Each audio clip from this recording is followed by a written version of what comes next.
من يقوم مقام الحمد منفردا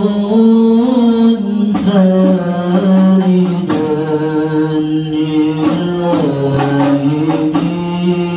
الفرد لم يولد ولم يلد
Assalamualaikum warahmatullahi wabarakatuh. Bismillahirrahmanirrahim. Bismillahil malikil qudusis salam. Bismillahil azizil hakim. Wassalatu wassalam ala sayyidina wa nabiyyina Muhammad wa ala alihi wa sahbihi ajmain. Paina insyaallah asli kitab Syekh Abdul Qadir Jailani Fathur Rabbani wa nafa'ana bihi wa ulumihi bidarain. Amin ya rabbal alamin. Mudah-mudahan melewati saluran Syekh Abdul Qadir Jailani, nikmat Allah bagi kita dunia dan akhirat. Diberikan Allah rezeki kepada kita untuk bertemu Allah di dunia dan akhirat, mendapatkan kelezatan kurbahnya, dekatnya dengan Allah dan Rasulnya di dunia dan akhirat. Tidak lain dialah yang mengadakan semua ini. Melihat TV ingat Allah, melihat lemari ingat Allah, melihat rumah ingat Allah, melihat kendaraan ingat Allah, melihat Habib ingat Allah, bahkan ingat kepada Rasulullah. Wah, ini asik banget nih. La yata'azumu indaka syai'um minal asyasi wal haqi azza wa jalla. Maka ketika itu pengagungan, pentakziman, ubudiyah dirasakannya, dilakoninya setiap detik, mungkin setiap saat, hampir sulit mencari dirinya, lupa dengan Allah. Orang yang selalu mengingat Allah itu berarti dia beribadah secara terus menerus. Pahina ijim ta'zim inda kulli khalqi. Itulah pentakzimanmu ketika engkau melihat semua makhluk itu, terperi-peri dan terperinci dari semua makhluk itu. Tidak lain engkau pasti melihat Tuhanmu, tidak lain engkau pasti merasakan kebesaran, keagungan dan keindahan Allah Subhanahu wa ta'ala. Subhanallah. Faqala li musannif Syekh Imam Qusairi dalam kitab Risalah Qusairi, dalam kitab Risalah Qusairi, ketahuilah kata beliau, asyaral qaumu bil fana ila syukutil ausyafil majmumah.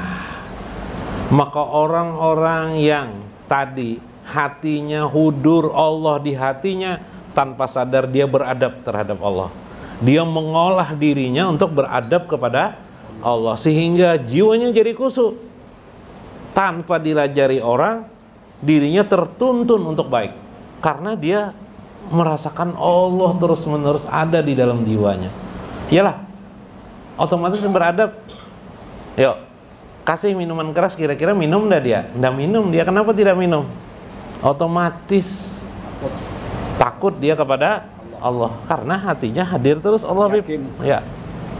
Dengan orang tua, kalau dia masih kecil atau masih pemuda, menghormati orang tua. Kalau dia orang tua, menyayangi yang muda. Kenapa? Karena ada yang mengawasinya. Siapa? Di hatinya hudur Allah Subhanahu wa ta'ala. Maka saat itu sukutil ausabil majmumah, sedikit demi sedikit hilanglah sifat-sifat majmumah pada dirinya. Majmumah itu sifat-sifat buruk. Sifat-sifat buruk hilang di hatinya, kata Syekh Imam Qusairi. Kenapa? Yang biasa berdusta, hilang dustanya. Kenapa? Hatinya ada Allah, Allah, Allah. Ya kah? Yang sering iri dengki kepada orang, hilang. Kenapa? Karena di hatinya ada Allah. Mencela orang, menggibah orang, hilang semuanya. Menyalahkan orang, apalagi yang membid'ahkan orang, dikit-dikit bid'ah, dikit-dikit bid'ah. Kayak alam semesta ini api neraka aja lagi. Ya kah? Nah, kenapa? Karena hatinya kotor. Ketika Allah sudah hudur di hatinya, tidak berani menyalahkan seorang jua pun dalam kehidupan ini. Kenapa? Karena sadar alam semesta ini siapa yang mengatur? Al-Mudabbirul Umur ini siapa? Allah yang mengatur semua ini, bukan kita. Karena itu diam. Sekalipun dalam pikirannya mungkin mengatakan orang lain salah, dia tidak mengucapkannya, diam aja, tenang. Loh, kalau salah kan harus ditegur. Yang dia harus ditegur itu yang sifatnya mungkarat, yang sifatnya berbahaya. Contoh, sifatnya berbahaya. Di hadapan kita ada seorang anak memukul orang tua, mau tidak mau kita menghalang itu yang mungkarat. Itu yang man kana minkum siapa? Barang siapa yang melihat, saya lupa hadisnya, barang siapa yang melihat satu kemungkaran, fal yughayyir biyadi, maka tegahlah dengan tanganmu. Di hadapan, ada orang mau memukul si B, mati orang ini kalau dipukulnya atau di apanya. Mau tidak mau kita darurat menghalangi. Itu yang perlu ditegur. Anak kecil ambil botol minuman keras, nak minum, bahaya ini. Ketia dulu. Kalau mabuk aja tidak apa-apa. Ini kalau mati lebih baik. Ya kah? Nah, itu yang sifatnya harus langsung. Kalau hal-hal yang sifatnya menurut pikiran kita saja salah, belum tentu menurut yang lain adalah salah. Belum tentu menurut orang lain salah. Belum tentu juga pikiran kita adalah benar. Subhanallah. Ini kenapa? Nah, dengan itu diam kita. Kita banyak diam. Kita banyak tenang. Kita asik mendengarkan nama Allah di jiwa kita. Kita asik mendengari, memahami rahasia ketuhanan di jiwa kita. Itulah yang disebut orang sudah pada tingkat yang disebut dengan fana namanya. Wa asyaru bil baqa ilal qiyamil ausafil mahmudah. Nanti setelah sifat-sifat yang buruk itu hilang pada diri kita, timbullah sifat-sifat terpuji pada diri kita. Pada saat sifat terpuji itu timbul pada kehidupan kita, kita sudah berada di makom namanya makom bako namanya, kata Syekh Imam Qusairi. Nah, bako itu apa? Timbulnya sifat-sifat terpuji pada diri. Sifat terpuji lebih baik. Contoh, dulu pendusta, hilang pendustanya, timbul sifat jujur. Dulu suka menggibah orang, menyalahkan orang, menyakitkan orang. Sekarang terlihat penyayang kepada manusia lain. Wa ibadur rahman yamsi atau yamsuna fil ardi haunan wa ija khatibuhumul jahilun qalu salaman. Adapun hamba-hamba Tuhan yang rahman itu, kata Allah dalam Al-Quran, mereka berjalan di muka dunia ini dengan haunan, dengan ketundukan, tidak sombong. Apabila mereka dikatakan jahil oleh orang-orang jahil, dikatakan dicemooh orang, qalu salaman, mulutnya berkata mudah-mudahan engkau mendapatkan keselamatan di sisi Allah Subhanahu wa Ta'ala. Tadi orangnya kasar, karena fana hilang sifat kasarnya, sifat jeleknya, timbul akhirnya lama-kelamaan timbullah sifat bako, yaitu sifat mahmudah, terpuji pada dirinya, jadi kasih sayang kepada manusia. Sebagaimana baginda Rasulullah ruhama bainahum, kasih sayang kepada orang-orang manusia di antara mereka dalam kehidupan. Ini sifat bako daripada baginda Rasulullah sallallahu alaihi wasallam. Nah, panjang lagi salah lagi. Nah, sedikit lagi nah. Maka pana itu kata Syekh Abdul Qadir Jalani nanti menjadi melewati qanaah, jalan qanaah timbullah nanti akhirnya pana. Pana itu bisa kadang-kadang fana pamantarku majmum af'alihi bilisani syariah yuqalu innahu faniya an syahwatihi. Bila dia sudah tegak hatinya, hilang sifat-sifat jelek dirinya, dia berarti dapat melawan hawa nafsunya, maka pananya pana dari hawa nafsu. Paniya an syahwatihi baqiya lahu wa ikhlasuhu fi ubudiyatihi. Kemudian jadilah dia ikhlas. Tadi sombong, ujub, angkuh, hilang angkuh ujub rianya, timbullah bako pada dirinya. Apa bentuk bakonya, sifat terpujinya? Ikhlas dalam beribadah dan seterusnya. Inilah pana dan bako dalam istilah dunia tasawuf. Mudah-mudahan bermanfaat bagi kita, mudah-mudahan mengingatkan kita kepada satu lembah agar kita tetap dekat dengan Allah Subhanahu wa Ta'ala, bersama menggiring warisan dari baginda Rasulullah sallallahu alaihi wasallam dalam kehidupan kita. Wallahul muwaffiq ila aqwamit thoriq. Wassalamualaikum warahmatullahi wabarakatuh. اللهم صل وسلم وبارك عليه وعلى آله. أعوذ بالله من الشيطان الرجيم. لقد جاءكم رسول من أنفسكم عزيز عليه ما عنتم حريص عليكم بالمؤمنين رؤوف رحيم.